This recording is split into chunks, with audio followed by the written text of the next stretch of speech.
Afternoon, welcome. This is Jamb here, 2014 government pass question. Question number 8 says the court that has ultimate power to interpret the constitution is dash.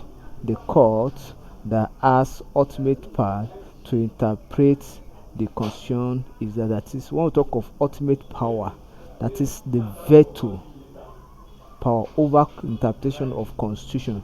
And of course we have different levels of courts, and we have some of them listed in this option.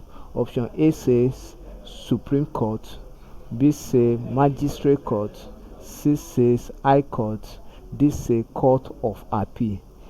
The highest court in the land, in every country, in every country, is the is the supreme is the Supreme Court.